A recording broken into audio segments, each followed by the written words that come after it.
Good morning. How are you today? Well, it's a beautiful day, overcast, but 42 degrees, so it's a heat wave here in Virginia. In the capital, meanwhile, we have Fortress America.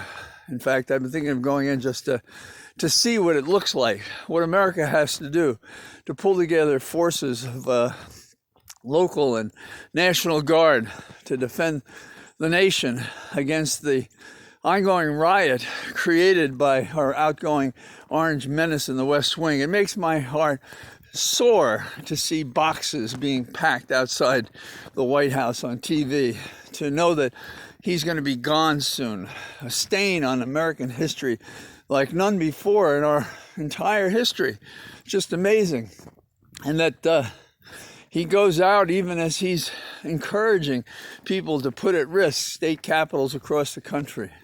We have members of Congress afraid for their lives, getting bulletproof vests and reminding us that this is reimbursable. You got to wonder about these guys on the Hill sometimes. So it's a special time that he's leaving. And it's also special that on Monday we have Martin Luther King Day, a counterpoint to the racism that is represented by the white supremacists that are the core of the riot that was generated, incited by Trump. It is amazing to me that one of the players in this drama on the side of law enforcement, Comey, former FBI director, would suggest that the incoming president, Biden, should pardon this man. If there's a default among law enforcement, it is to hold people accountable. And against the background that we've suffered and seen and are still suffering, I can't imagine the notion of justifying implicitly in any way, shape, or form the misconduct of Trump by pardoning him. Let him try to pardon himself and let us challenge it in court when he's prosecuted as the criminal that he is. There are many chapters in this disaster that is Trump.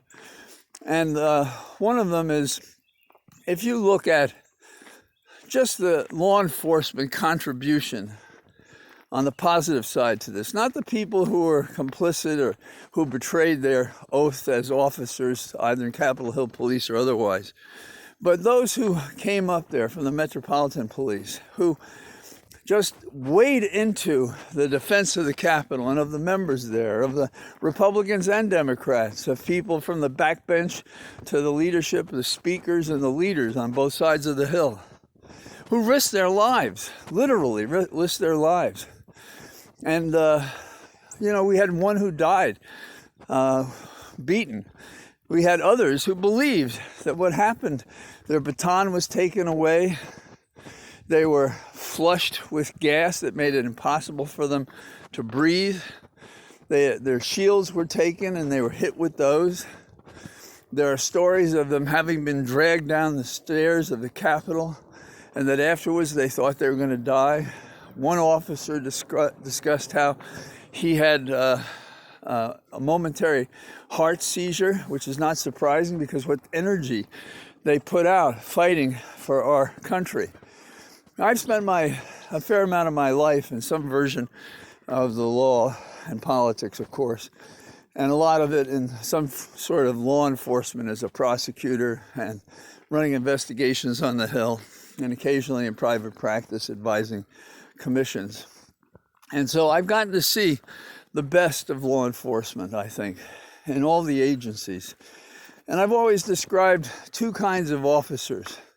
Those who take on faithfully their oath of office, take it seriously, care about it.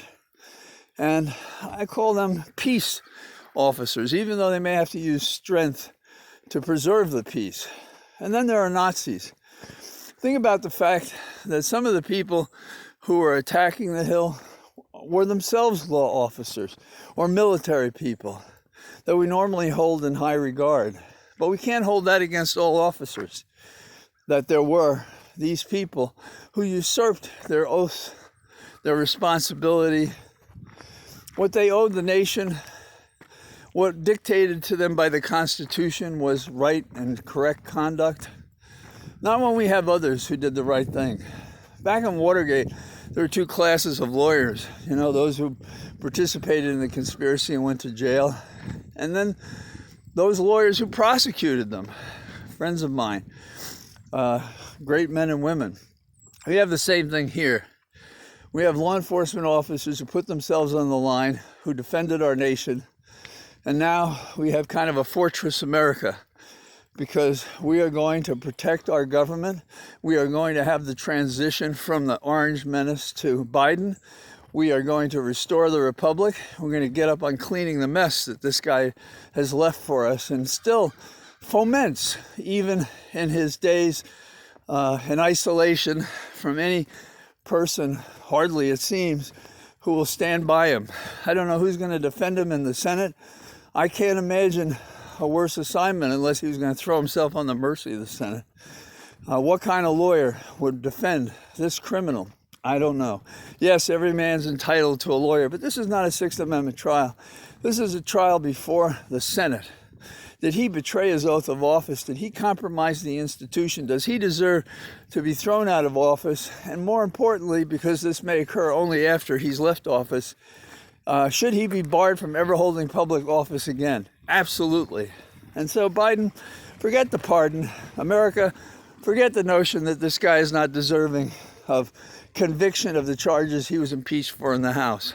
So enjoy this weekend, because it's Trump's his last opportunities to mess us up. And the forces that he might have called to support him, military and otherwise, to keep him in office, are doing everything they can to see that he leaves and that the nation is at peace as it happens. So have a good day. Talk to you tomorrow. Bye-bye.